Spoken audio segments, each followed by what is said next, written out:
Yes.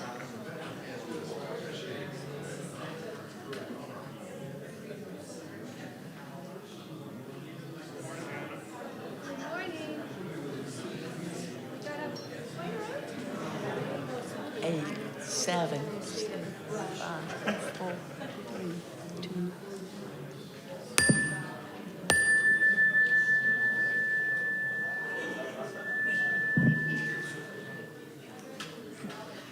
Good morning. We invite you to take your seats and prepare for this morning's service.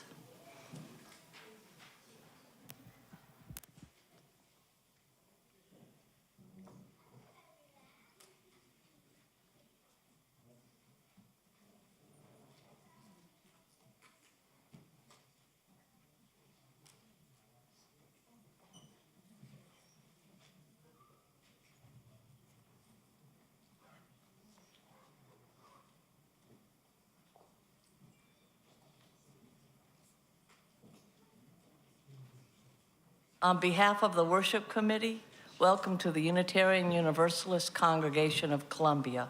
I am Connie Quirk, and our minister is Reverend Stephen Robinson. We'd like to remind you to stay connected with our community by keeping an eye on the following communications. Our recurring events are included in the calendar with your order of service, but special events are also coming up. We provide an emailed newsletter every Thursday to keep you informed about these upcoming events.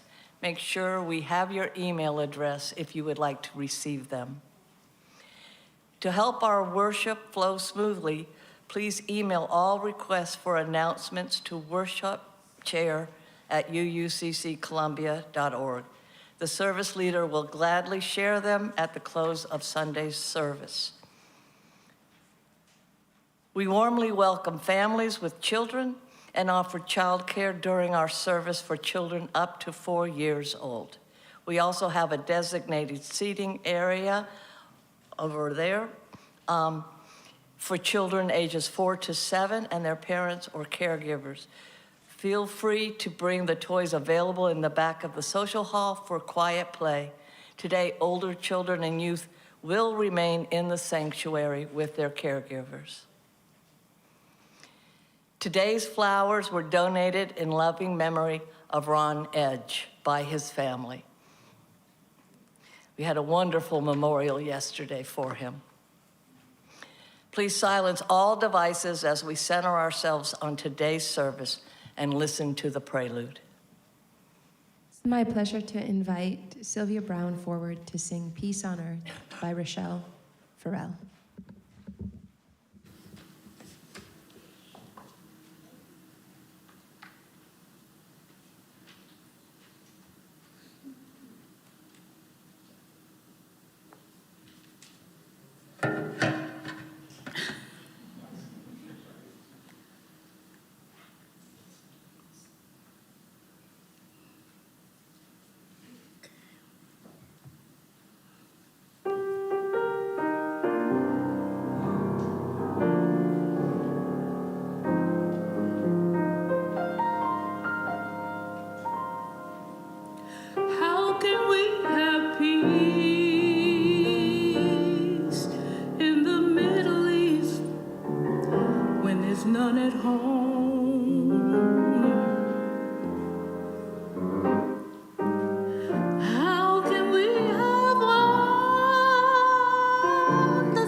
How can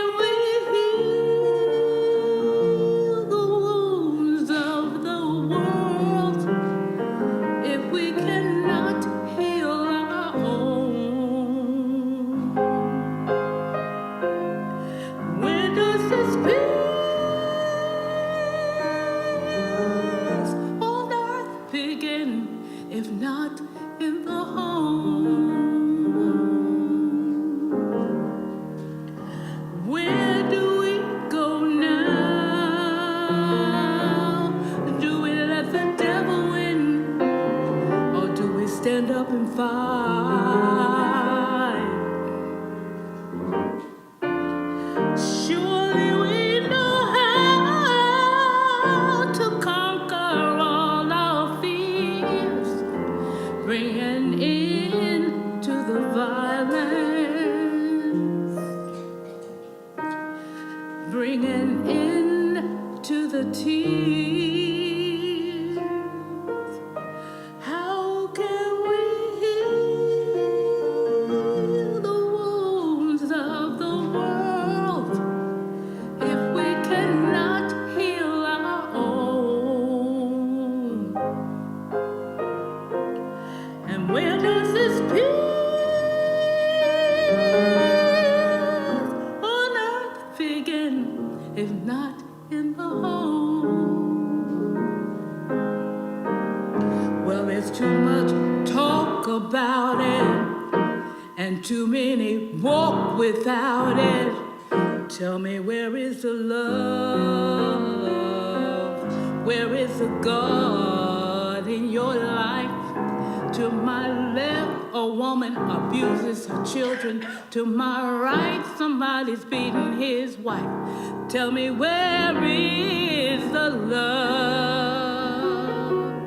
Where is the God in your life?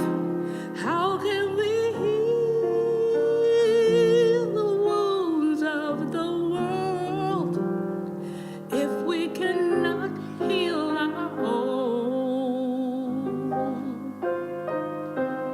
And where does this peace on earth begin if not in the home? How can we heal the wounds of the world if we cannot heal our own? And where does this peace on earth begin if not in the home?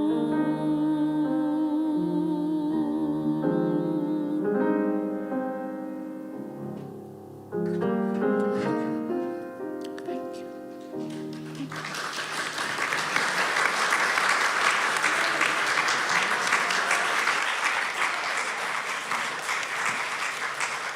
Thank you both. That was beautiful.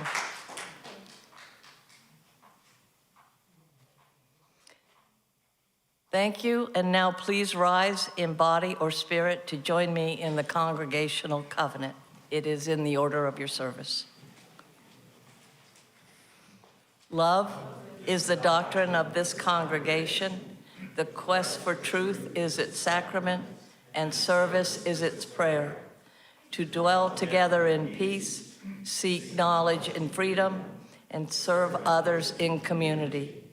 Thus do we covenant with one another. Please be seated. Again, welcome. Unitarian Universalism is a diverse and non-creedal religion. Our community is founded on deeds, not creeds. We are a covenantal religion, meaning we don't have to believe the same to treat each other the same, with respect, equity, compassion, and dignity. We place love at the center of our values, embracing and welcoming all people. We're delighted to welcome all our guests and visitors. Today, Kevin McKinney is assisting with bringing the microphone to our visitors. If you are willing and able, please stand, wait for the microphone to reach you, then share your name, where you're from. And if you've brought guests, we invite you to introduce them to us as well. So visitors.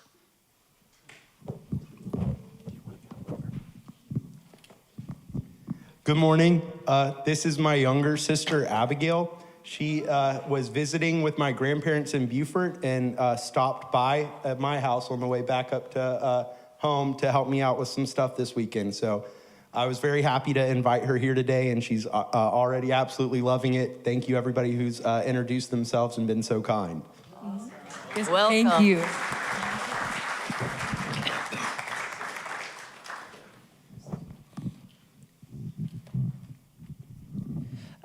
Good morning. My name's Hugo, and this is my sister Blaze.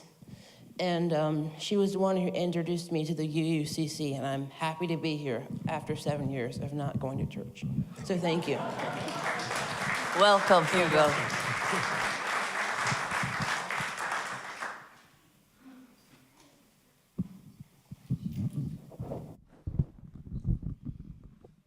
Visitors, if you'd like to learn more about the UUCC, visitor cards are in the pocket on the back of each chair.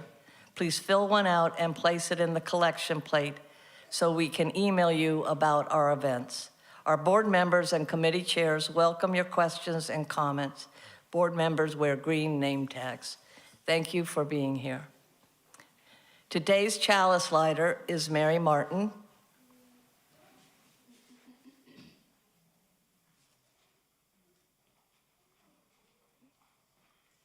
Mary joined us in 2023. She enjoys participating in one of our story circles and as a kitchen volunteer.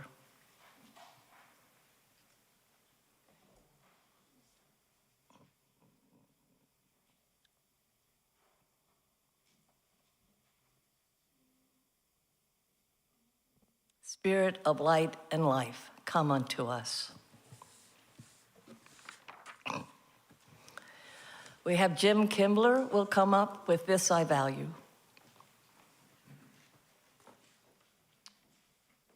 As Jim's making his way up, if you happen to be here for the first time as a visitor, congratulations, you came on the Sunday that kicks off our pledge drive, which might explain some of the empty chairs here today. We probably shouldn't announce that ahead of time. But obviously, Jim's going to give you some instructions. I just want to say, before Jim comes up, thank Jim and the Finance Committee for doing such a wonderful job of handling all the finances here at the UUCC and giving us such a great opportunity through this month of March to focus on not just our pledge drive, but renewing our commitment to this place and thinking about how we want the future to look at the UUCC. Each Sunday, we're going to have a This I Value speaker, someone from the congregation that will share a little bit about what this place means to them as a way of reminding us that we are more than just a resource, a place to put resources. We give a lot to this community as well. So thank you, Jim. Come and share.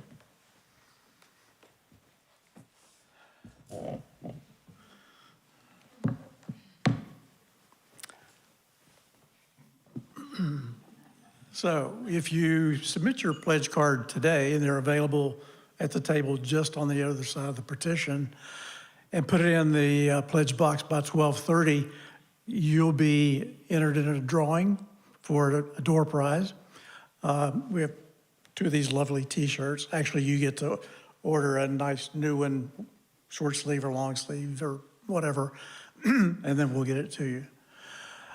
The pledge drive is interesting this year because last year when we presented the budget to the executive committee, it was apparent that we needed to raise the bridge. We were experiencing a little bit of a deficit budget, and it was at that point in time, that very night, in fact, that the executive committee of the board authorized us to reactivate the fundraising committee. So in the very near future, you're going to be seeing a massive yard sale here. There are other really interesting events coming up, like the Beltane celebration on April 26th, Balenciaga Dog and Fashion Show, not to be missed. Another one that I'm forgetting right now, but then on Halloween, something for people of all ages. It's going to be our Halloween headdress ball. Fun will be had by all, I guarantee it. Sort of the wrap up to the pledge drive too, on April 26th, after the service, we will have a conversation with the congregation about what the budget is looking like. Actually, the congregation will vote on it on June 7th, but that more casual review in April gives us a chance to know what you feel about it. So to prepare for this pledge drive, I had written some remarks that were clever, and I had a little bit of humor and something to appeal for all age groups. And then yesterday happened, and I tore that up because it obviously put us all in a much more solemn place.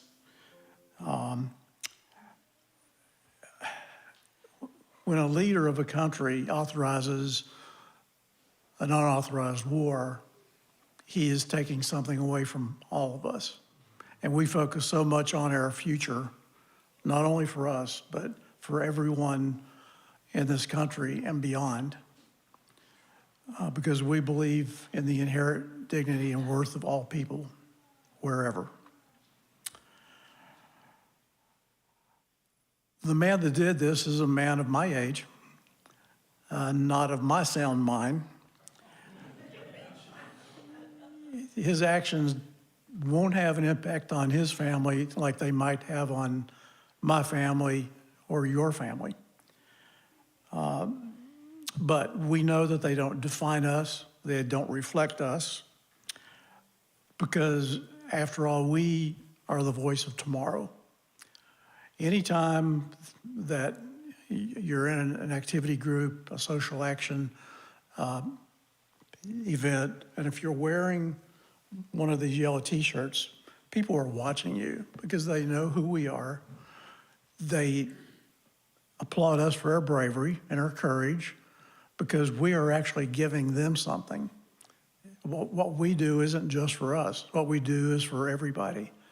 But we can't do it without resources, and that's where the pledge drive comes in. You've seen a few letters in the e-blast since last October saying that we really hope that you can increase your pledge by 5%. And if you feel really generous, if you can increase it to 10%, it would really, really help. I think it's important to note, too, that this is about our church and also the UUA in terms of the president's actions, because the UUA has admonished him now at least 3 times that I can recall for his actions. So what we do is consistent with the actions of all other UU churches everywhere.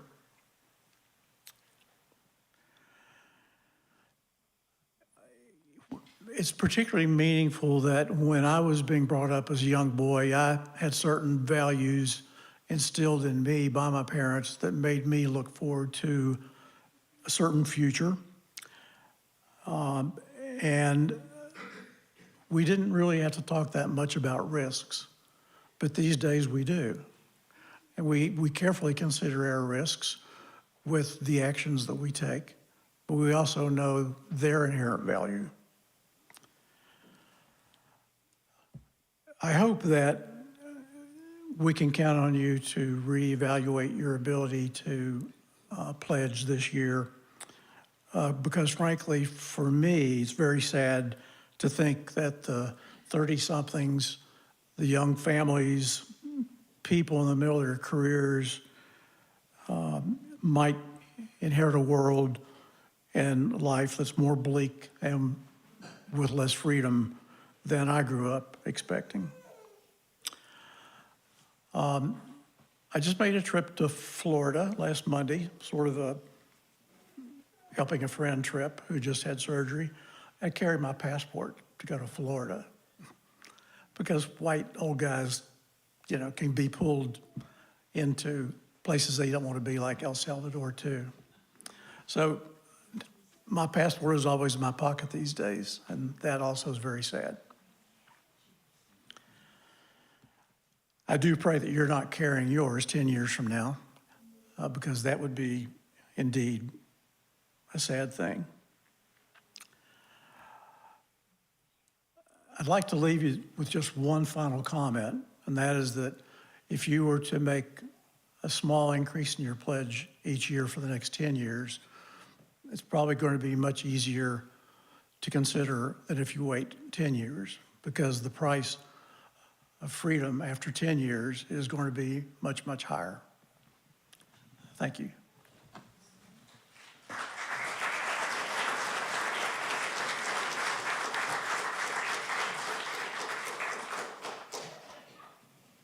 I invite you to join in our opening hymn, number 402, From You I Receive. Please rise in body or spirit to join in singing.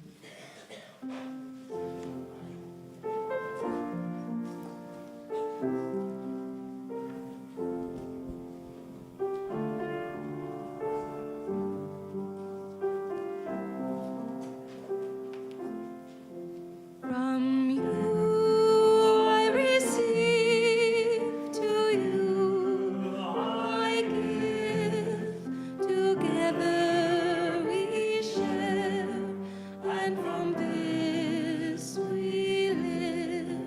From you I receive, to you I give, together we share, and from this we live. From you I receive, to you I give, together we share, and from this we live. As we repeat, I invite you to turn from facing the front to facing the side or the back of the sanctuary to direct this song to a friend in another part of the church. From you I receive, to you I give, together we share, and from this we live. From you I receive, to you I give, together we share, and from this we live. From you I receive, to you I give, together we share, and from this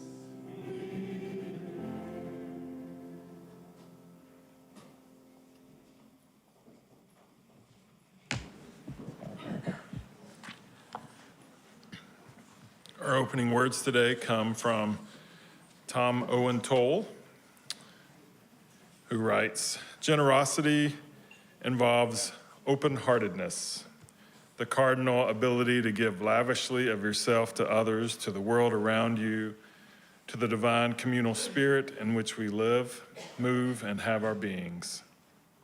Generosity undergirds and underwrites all other values. Without generosity, one loves sparingly, if not stingily, without generosity. Our acts of justice happen rarely without generosity.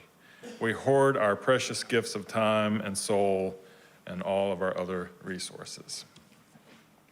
I invite our children to come down front and join me for the story for all ages.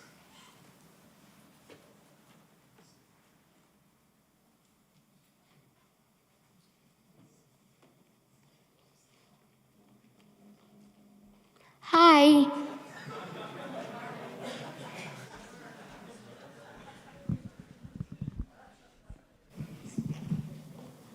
I think we may have some coming from the nursery, so we'll just give a second. I don't see anyone either. All right, well, we'll go ahead. Today I'm going to I'm not going to stare at you. I'm going to share a book that is written or adapted, retold is the best way to say it, by an author by the name of John Muth. And this is an old story that he wrote and illustrated in a book, and it's called Stone Soup. Have you ever?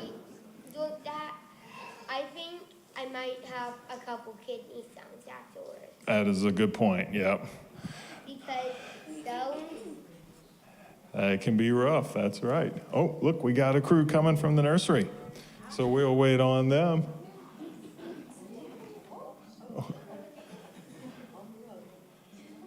All right, good morning. So stone soup. Yeah. I'm gonna take my glasses off so I can. All right, you ready? 3 monks, Hook, Look, and Sue, traveled along a mountain road. They traveled about cat whiskers. They talked about cat whiskers, the color of the sun, and giving. What makes me happy? Asked Hook, the youngest monk. Old Sue, who was the wisest, said, well, let's find out. See them traveling? Everybody can see that? Yeah. The sound of a bell brought their gaze to the rooftops of a village below.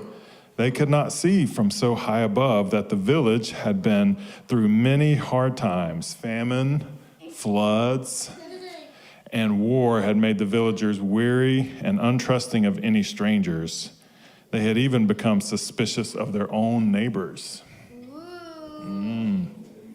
See them traveling down into the village? Yeah. The villagers worked hard, but they only worked for themselves. There was a farmer, a tea merchant, a scholar, a seamstress, a doctor, a carpenter, and many, many others, but they had very little to do with each other. That's kind of sad, right? Yeah, not like here. Yeah, it's not like here, right? When the monks reached the foot of the mountain, the villagers disappeared into their houses, and no one came out to greet them. And when the people saw them enter the village, they closed their windows tight.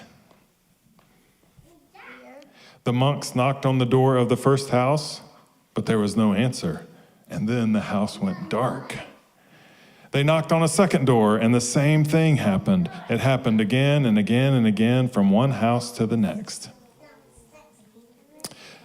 These people do not know happiness, they all agreed.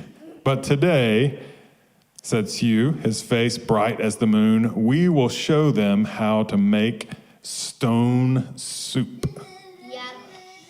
Stone soup. I wonder what's in stone soup. You got any ideas? A stone. Oh, that'll be interesting. So they gathered twigs and branches and made a fire, and they placed a small tin pot on top of it filled with water from the village well. A brave little girl who had been watching came to them and said, "What are you doing?" "Well, we are gathering twigs," said Look. "We are making a fire. We are making stone soup, and we need 3 round, smooth stones." There they are. Stone soup. I knew it wasn't a stone. I knew There was more than one. 3 stones, that's right. The little girl helped the monks look around the courtyard until they found just the right ones, and they put the stones in the water to cook. Oh. I would not like to be one of those villagers. No, you don't like stone soup? Well, we'll see. "These stones will make excellent soup," said Sue. "But this very small pot won't make much, I'm afraid. My mother has a bigger pot," said the girl. And she brought the bigger pot. Look at that huge pot. Whoa! Everybody see that? It's huge. Look at that. The little girl ran home and she started to take the pot, and her mother said, "What are you doing?" And she said, "These 3 strangers are making soup from stones, and they need our biggest pot." Well, the girl's mother said, "Stones are easy to come by. I'd like to learn how to do that." This has nothing to do with the pledge drive, Jim. We don't need to just make stone soup out there in the kitchen committee. The monks poked the coals as smoke drifted up. The neighbors peered out from their windows, and the fire and the large pot in the middle of the village made them all very curious. One by one, the people of the village came out to see just what this stone soup was made of. Of course, the old-style stone soup should be well seasoned with salt and pepper. "This is true," said Look as he stirred the giant pot filled with water and stones, "but we don't have any salt and pepper." "I have some salt and pepper," said the scholar, his eyes big with curiosity, and he disappeared and came back with salt and pepper and a few other spices. Oh. Spicy. Yeah.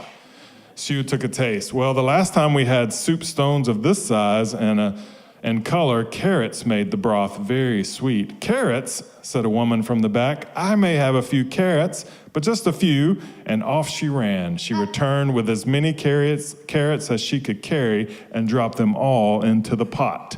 So what's in the pot now? We got water, stones, spices, right? And carrots. That's right. Do you think it would be better with onions?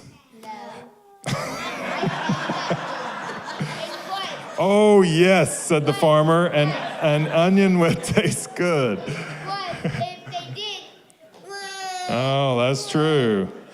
So the farmer hurried off, and he returned back with the 5 big onions and dropped them into the bubbling soup. "Now that's a fine soup," he said. The villagers all nodded their heads, and the smell was very agreeable. yeah.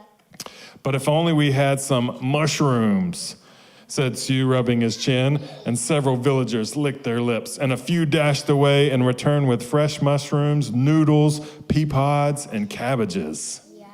Oh, this is turning into quite the soup, isn't it? Yeah. Something magical began to happen among the villagers. As each person opened their heart to give, the next person gave even more. And as this happened, the soup grew richer and smelled even more delicious. "I imagine the emperor would suggest we add dumplings," said one villager, "and bean curds," said another. "What about a cloud ear and mung beans and yams?" cried some other villagers. "And taro root and watermelon and baby corn. Garlic, ginger root, soy sauce, lily buds." Oh man, there's so much happening. I have some, the people would cry off, and they would run out and go home and get that ingredient and come back. Everything they could carry went into the pot. And they stirred, and the pot bubbled, and oh, how good it smelled, and oh, how great it tasted, how giving the villagers had become. At last, the soup was ready. Look at that. How many people are eating? So many people. The villagers all gathered together. They brought rice and buns and sweet cakes, and they had tea to drink, and they lit lanterns. I bet you there's at least a bazillion people. That might be a bazillion. I can't count that. Bazillion. Yep. Everyone sat down to eat, and they had not been together like this for a feast in a very long time. And after the banquet, they told stories, they sang songs, and celebrated long into the night. And then they unlocked their doors and took the monks into their homes and gave them comfortable places to sleep. In the gentle spring morning, everyone gathered near the willows to say farewell, and they said thank you to their guest, and thank you to the villagers. They said thank you to each other with the gifts that were given, and they were happy from this simple stone soup. So what do you think about that? What made the stone soup special? Everybody putting their stuff in, but I would say I still wouldn't eat it because there were rocks. Ah, gotcha. What else made the stone soup special? This isn't a stone soup, but I'm just gonna say the book was good, but not as good as what I'm gonna say. Oh, I gotcha. That makes sense. Anybody else want to say something about what made the stone soup special? What? All right, the people helping each other, and then they spent time together, right? That reminds us that we are so much better when we all contribute to what we're doing. So thank you so much for listening to the story today and for coming down and being with us.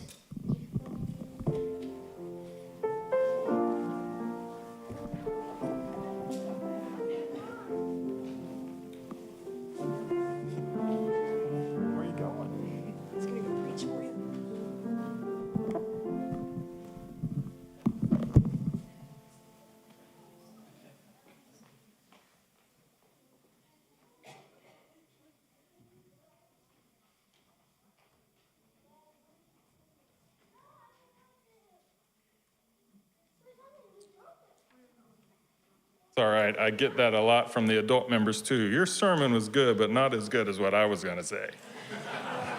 I love that. That is a future Unitarian Universalist right there, for sure.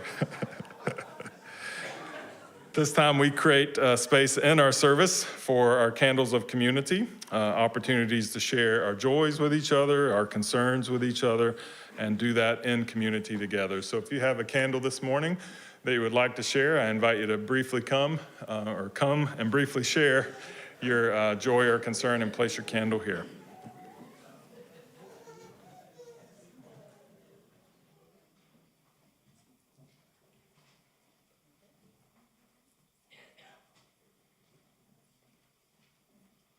Good morning, I'm Joan Watterson, and I have 2 happy thoughts and 1 sad thought. The 2 happies are, we had the volunteer week up at the mountain the week before, and so many people came up. Would like to have seen more, and a couple of them got sick, unfortunately, and didn't come, but it was wonderful. Jenny Verne did a super job of organizing, cooking. She fed us so well. And another happy thought was it just coincided with the elementary con. So we got to see Ellie and Artemis and their parents. So it was really our wonderful mountain up in Highlands, North Carolina, just nurtures all of us. The sad part is that one of the people that was supposed to come was Danielle Vandenberg. Danielle is on the high school soccer team, the high school track team. Last year, she, during a soccer practice, tore her ACL. This year, she did it again, the other side. So you'll probably see her, she's on crutches and she's got surgery scheduled, but it's going to be a long recuperation. So this is for Danielle and for the happy part too.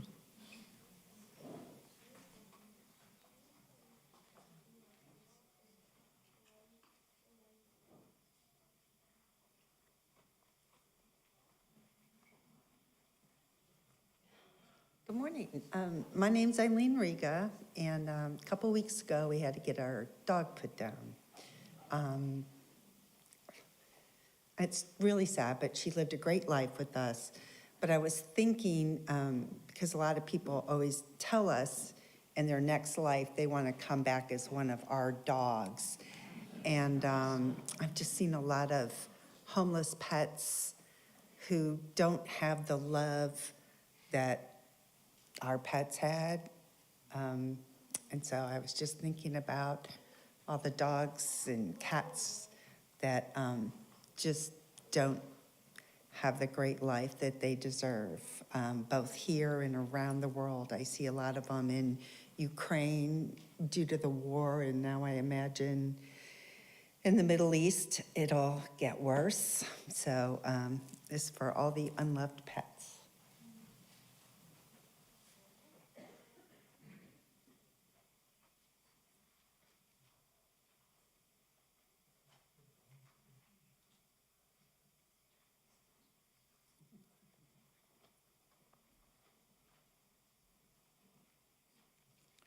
Good morning, I'm Bud Ashley. Everybody's seen the Dr. Seuss hat. That's tomorrow's Dr. Seuss Day, his birthday. But today, I don't know how many of you might know what today is. And today is something that I try to practice all the time. Today is Zero Discrimination Day. So think about that.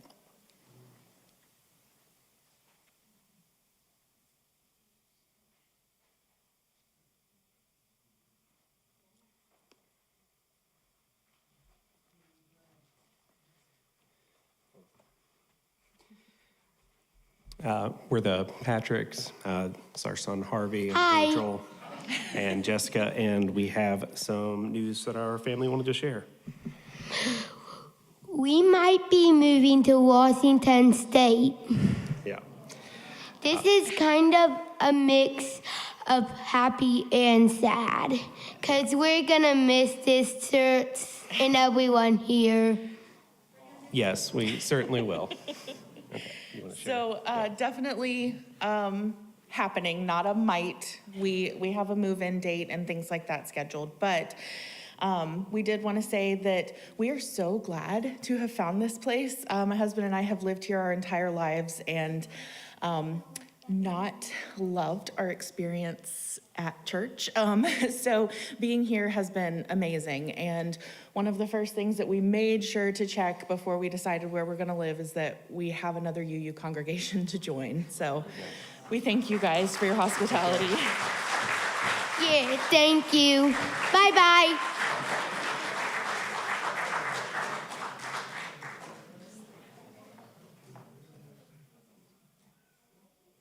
I did get a candle, but I don't know what in the world happened to it. I'm of a certain age, so I'm not gonna let it bother me.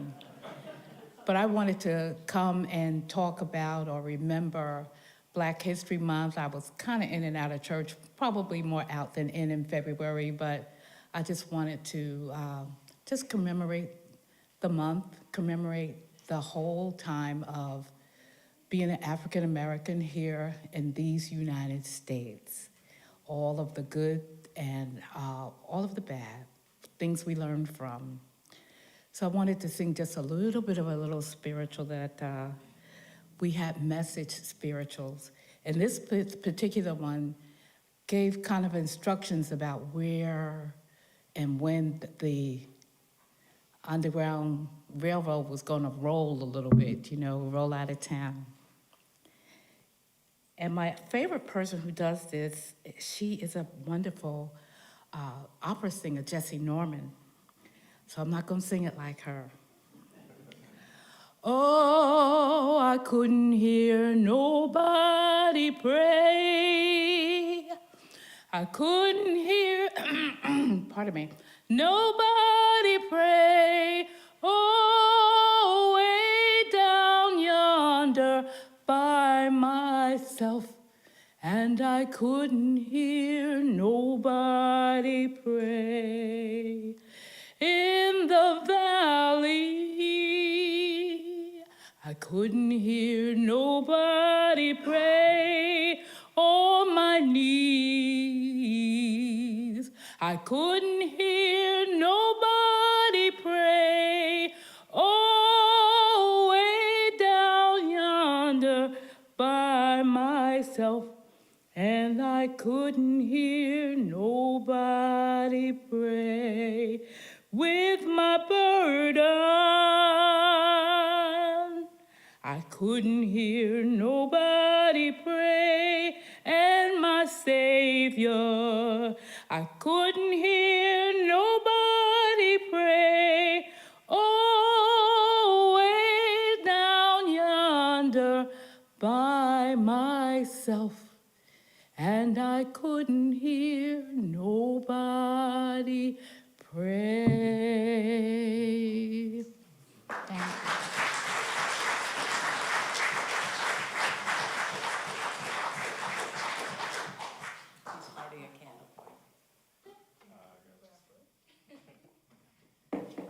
Thank you, that was beautiful, and it's very important, especially now when people are trying to erase history.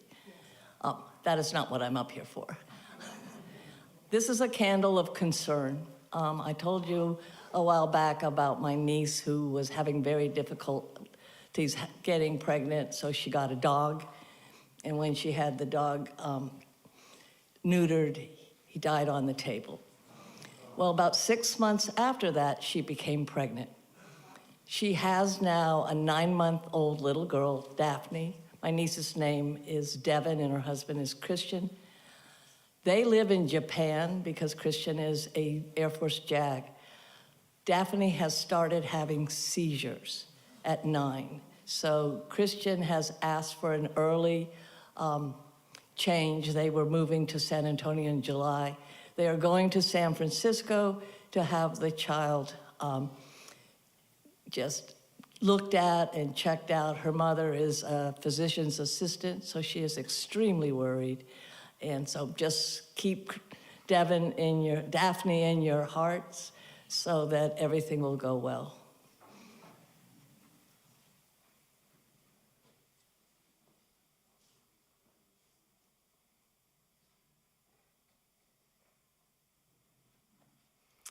I'm Bethany, and this is a candle of hugs and love and support for our dear friends, Laura and Steve. Laura had a busy week. She had a port placed, and she is now getting her second round of chemotherapy, so give her gentle hugs. She is with us today. And her husband, Steve, is home celebrating his birthday, which will be tomorrow. So if you have his phone number, definitely call him and send him birthday wishes.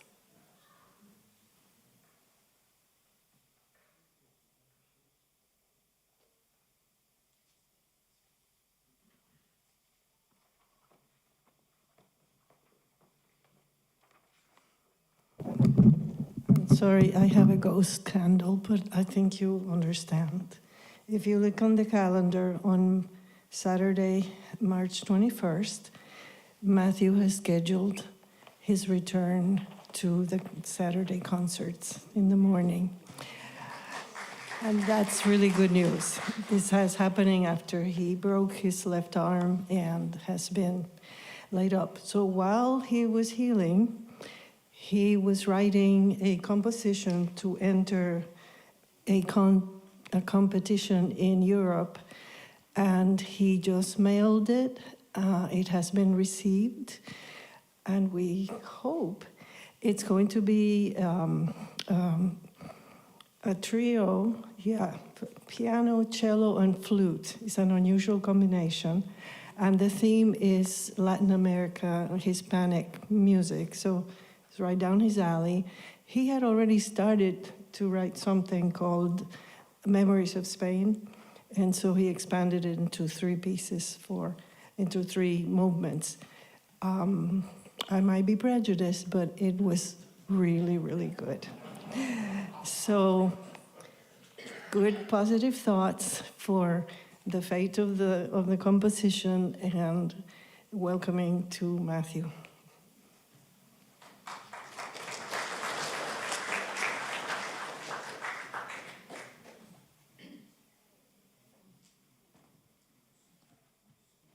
The last candle we light represents our silent joys and concerns. I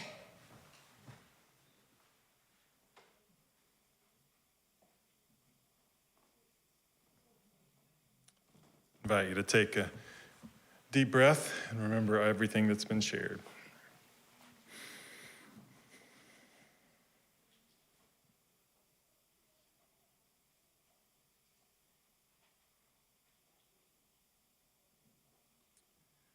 Thank you. As we prepare for our offering this morning, I think if we were going to make stone soup with this guy, our next speaker, he would use river water. Maybe, right? This is our Share the Plate recipient for the month, and I think we always end up on Pledge Drive month too. So Bill Stangler is going to come and share about the good work of the Congaree Riverkeeper.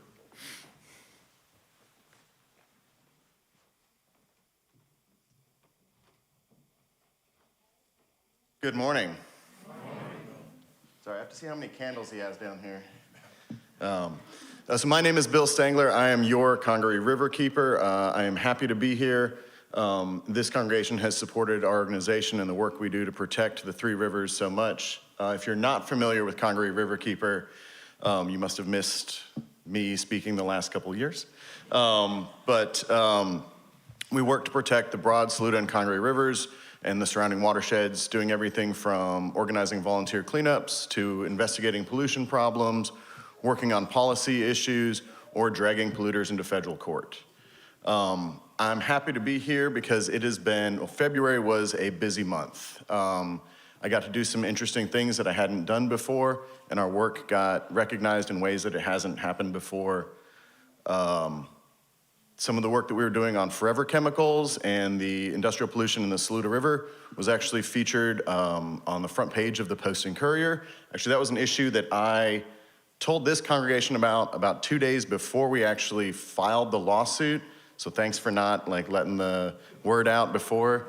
The lawyer's like, what are you doing? You're talking to people? Don't do that. But that was a really big story. Actually, part of that work was featured on PBS Frontline, except they cut every speaking line I had, so you can see me for 2 seconds at the beginning of the episode.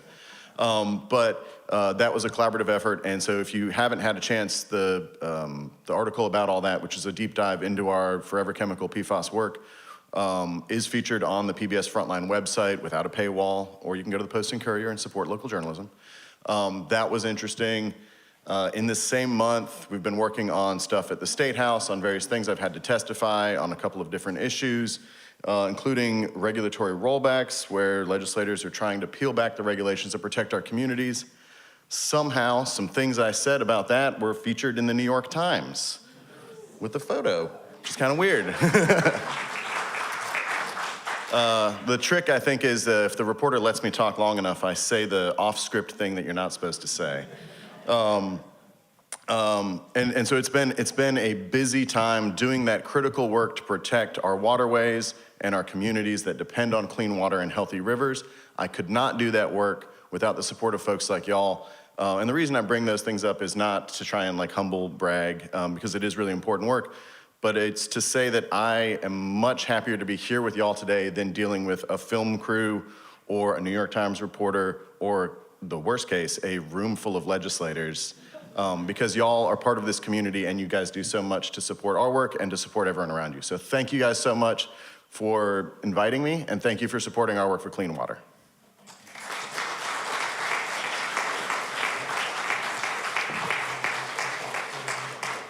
Thank you, Bill. And you can link our YouTube service today, because we don't cut anything that you say.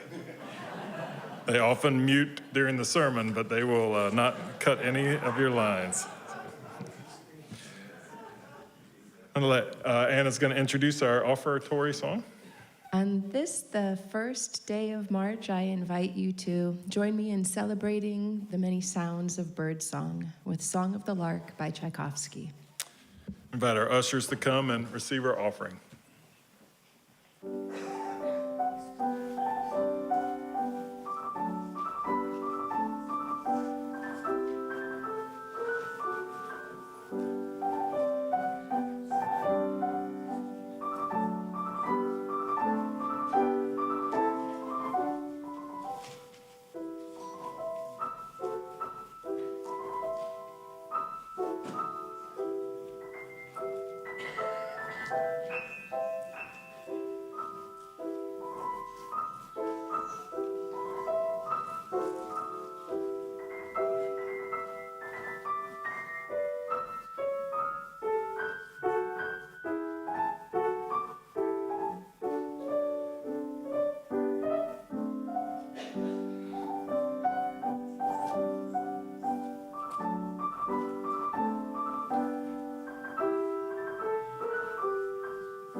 Thank you, Anna. We receive our offering, symbol of our commitment to our good work.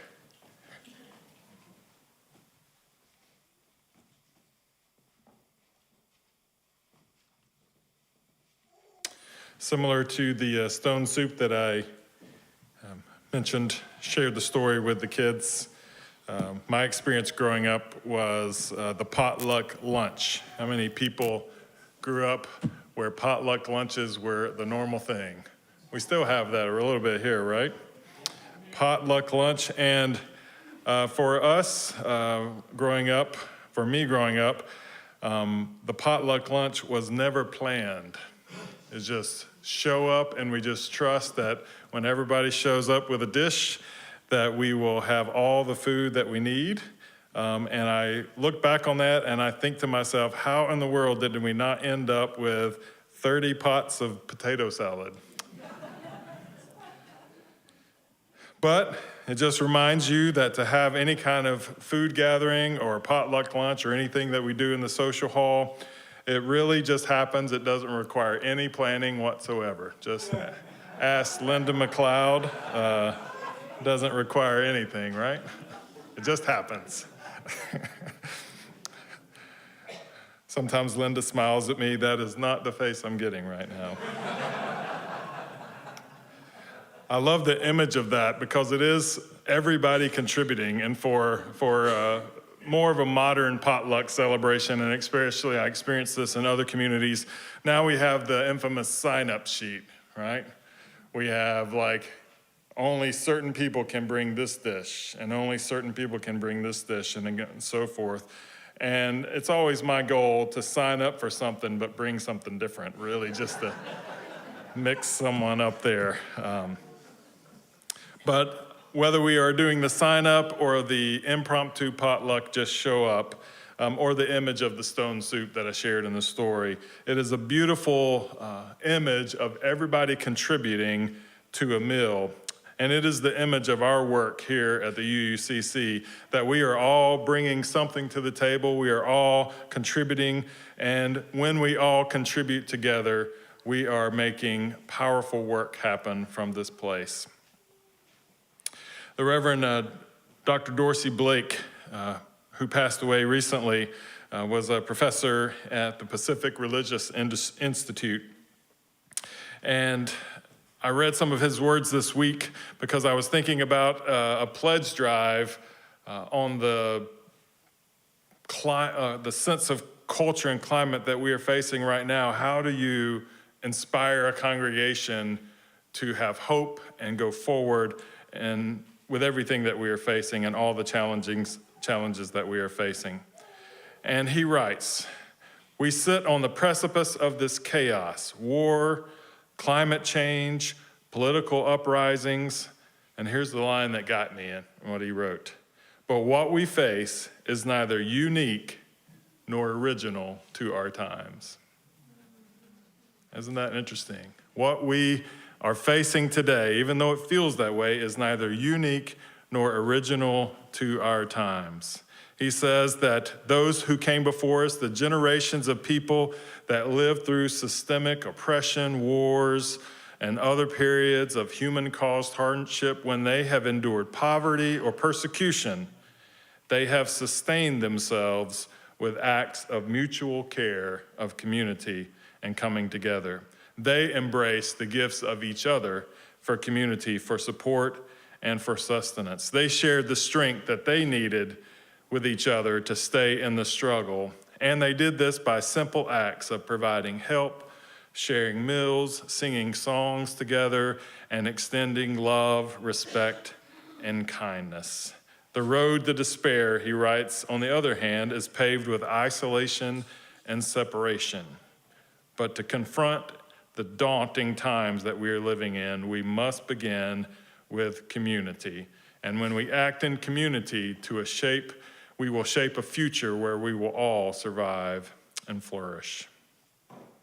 So I think about, as we are facing everything that's on our plate today, and as Jim shared during his time as our finance chair and his This I Value talk today, all that we are wanting to do and the ways that we want to impact the world around us and the culture around us, when we feel like that is a daunting task, we really all need to look into our history and realize there's nothing unique, there's nothing original about what we are facing right now. We have generations in our 76 years as a congregation to look back on.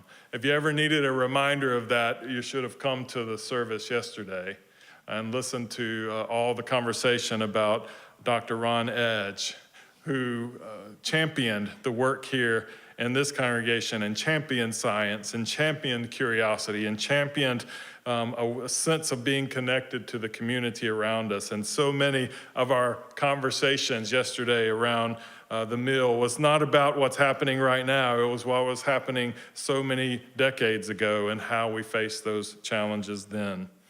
And even listening to the Sylvia sing the beautiful song of the Underground Railroad. We have been here before. We have faced these challenges. We are standing on the backs of generations before us who knew what it was to have courage and knew what it was to pledge their commitment to the work that is in front of them. Now, of course, change is inevitable for us. I've been reading a little bit about organizational design, and the scholars of organizational design study history, and they realize that when we study history, we see that it repeats itself, and that if we learn lessons from that, we know how to navigate a new history. And out of that becomes two different types of future that we look to. So one is a future of, this is probably how it's going to end up. And that sense of anticipating or being able to somehow predict what the future is going to hold. When we look out into that future, it is that sense of, okay, this is a future that we can predict. This is a future that we can describe. This is a future that's called expected future by those in organizational design. What they try to teach folks when they are envisioning the future is the preferred future. So you have expected future just based on if we stay on this course we're on. Preferred future means that we are living and embodying our values and our hopes and committing our future toward that kind of future together. So which one do we do here? Which one drives our pledge drive? Is it the predictable outcome, the expected future if we stay on the course we're on, or the preferred future? One of the writers and scholars in organizational design says, if you look at songs that religious communities sing, the language is that of preferred values, preferred future. It is us grabbing what we want to dream about and trying to bring that into being. I don't know if it's still on the board back there, but the board met a couple of weekends ago and laid out the work that is ahead of us here at the UUCC. And one of the things we found it necessary to do as a board and as committee chairs that gathered is to do a risk assessment, and recognizing that any work that we involve ourselves in will carry certain risk. And is it still out there? Does anybody know? Is the risk assessment? So the risk assessment was basically us picking what kind of risk we are willing to take. I can't tell you how empowering and promising it felt to see all of those dots up there in the high risk categories of what this congregation is willing to truly risk to do the good work that is ahead of us. I believe that the church leadership here, the congregational leadership, that we, the Social Action Committee, and all those who contribute to the good work in our community are truly believing that we can make an impact in our world and that we can carve a preferred future instead of just an expected one.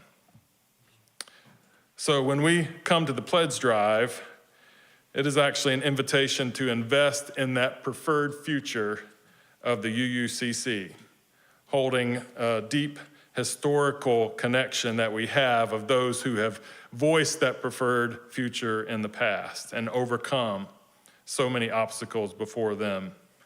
I love the language of a pledge drive because it involves a promise, and it's a promise, a commitment, and it's a promise of an investment.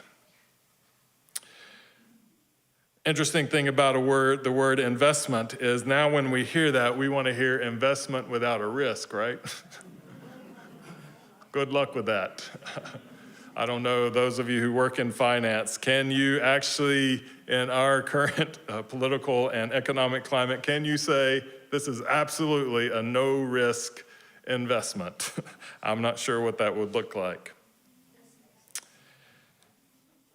I have to say that it's a risky assessment and investment here as well. Because I can't promise you that if you invest and do your pledge today or this month, if you invest in the UUCC, I can't promise you that your investment here of resources, financial, time and energy, won't leave you feeling disappointed at times. We are a beloved community, but we're also a community of human beings. We have the ability to heal each other and heal our world around us, and we have the ability at times to cause harm as well. We are a beacon for justice in our world around us, and at times we can act in unjust ways. We are human.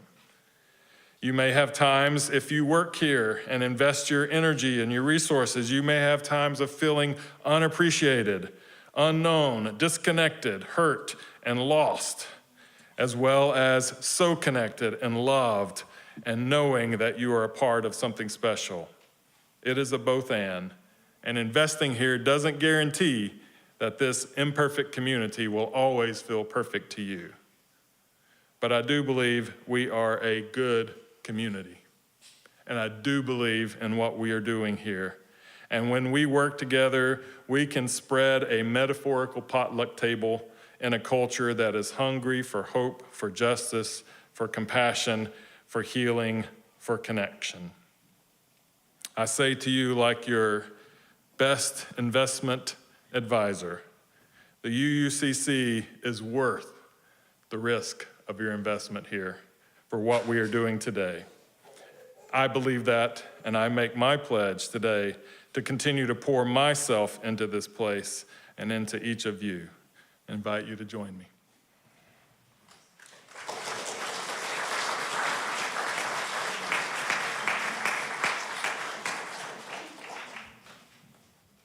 Our closing hymn is number 126, Come Thou Fount of Every Blessing. I invite you to rise in body or spirit to join in singing.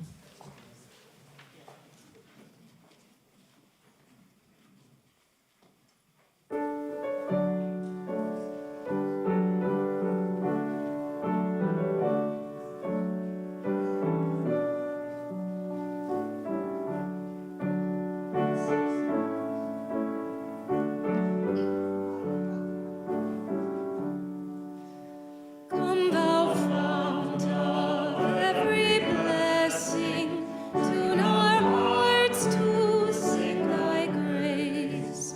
Streams of mercy never ceasing, call for songs of loudest praise. While the hope of life's perfection fills our hearts with joy and love, teach us ever to be faithful. May we still thy goodness prove. Come thou fount of every vision, lift our eyes to what may come. See the lion and the young lamb dwell together in thy home. Hear the cries of war fall silent. Fear our love glow like the sun. When we all serve one another, then our heaven is begun. Come thou fount of inspiration, turn our lives to higher ways. Lift our gloom and desperation, show the promise of this day. Help us find ourselves in union, help our hands tell of our love. With thine aid, O fount of justice, earth be fair as heaven above.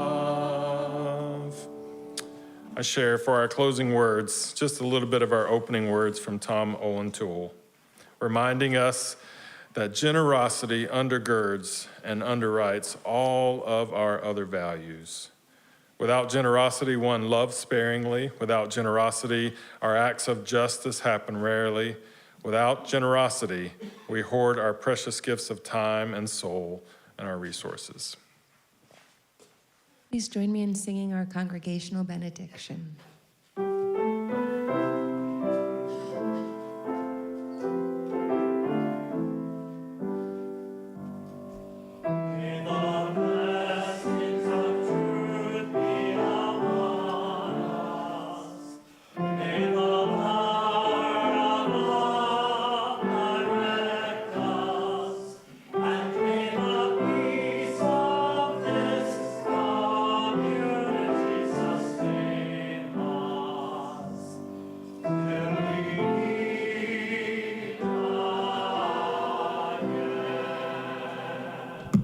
You may be seated for just a couple of announcements.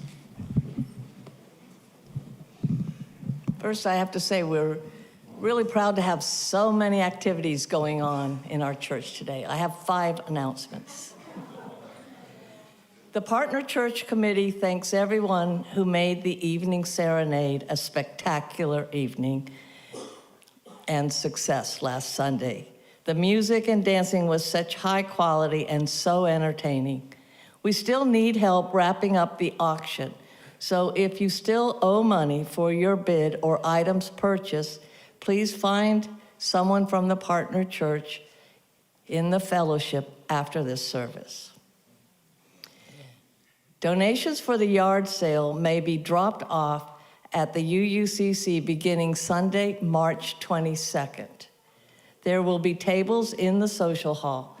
If you need assistance with larger items or transportation, you can call Jerry Rega, is that correct? Close enough, that works. Or Jean Capello, and you can see Jim or one of us for the numbers. Kate Heald has nicely brought a bunch of irises and daylilies here today. And if anyone wants some of them, find a container and you can help yourself. The flowers are out on the patio. In honor of Staff Appreciation Day, the Kitchen Committee would like to invite everyone to join in the celebration potluck on Sunday, March 15th.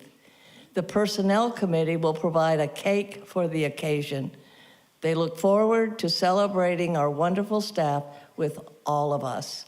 If you have any questions, please see Melody Smith or Tom Clements for details. Stone soup will be on the menu. All right. Big stones? And finally, the Social Action Committee meets today in room 10 at 12:30. Thank you very much. Any instructions on the pledge drive? Look like all those folks are back there. Just come by the table back there, Jim, right? All right, they've got envelopes right there, and we have some food, so please stick around and think about your commitment to the UUCC. If you're visiting with us, please also stick around so that we can have a chance to get to know you as well as you getting to know us. Thank you all for being here.